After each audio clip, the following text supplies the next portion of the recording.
Tobias from Harvesters Ministries. I just want to give you a situational report on the most northern province of Mozambique called Cabo Delgado. The growing Islamic insurgency by the ISIS group Al-Shabaab is at its worst since its inception in 2017. A boat carrying more than 1,000 survivors of a deadly attack by Islamic State-linked insurgents in northern Mozambique arrived in the port of Pemba on Thursday. Many of them distraught, as were the crowds of relatives waiting for their loved ones.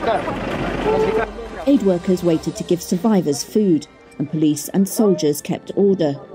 The government says dozens were killed in the highly organised attack on the gas town of Palma, which began last Wednesday, but the exact number of casualties isn't known.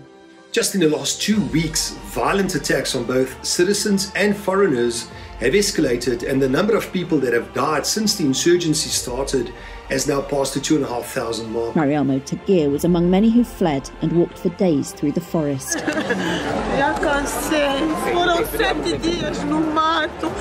I'm so tired. It was 7 days in the bush. I'm so tired. We came across evildoers several times. The situation is really bad. There are many dead. Many dead. Tagir left her son behind in Palma. It's very painful. I've been crying every day. I don't know where my son is. It's very painful. Survivors have spoken of bodies in the streets, some decapitated.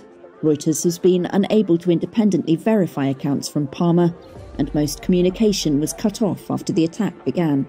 But Tagir describes similar horrors.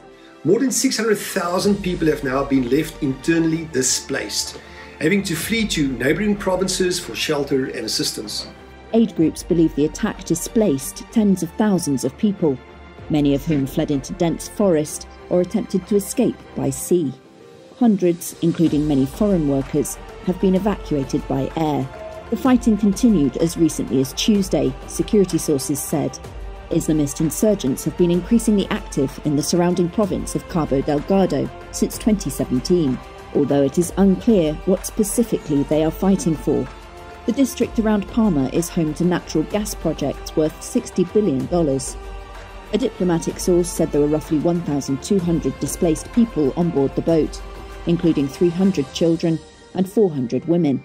An official at the International Committee of the Red Cross said the government was screening those arriving at Pemba to prevent infiltration by armed groups. To make matters even worse, hundreds of people have now contracted cholera due to the lack of clean water and the destruction of medical clinics. Food sources have become increasingly scarce, and many are on the brink of starvation. But at Harvesters Ministries, we believe wholeheartedly that Jesus Christ is the hope of the world, and He chooses to bring that hope through His local church. We have more than 80 churches standing ready to assist and mediate in this dire situation. We, with the help of our partners, Crisis Response Network, Mercy Air, and Rise Against Hunger, are aiming to help 1,000 displaced families with food for a month. This will make a tremendous difference to these families, and we're hoping to help even more people. With your generous donations, we were able to help thousands of families during the devastation of Cyclone Eloise, and we trust that we will be able to help even more vulnerable people in the wake of this war-torn area of Cabo Delgado. The time to act is now, because every day more and more people are losing hope. Please help us to help those in need. I want to conclude with the words of Jesus in Matthew 25.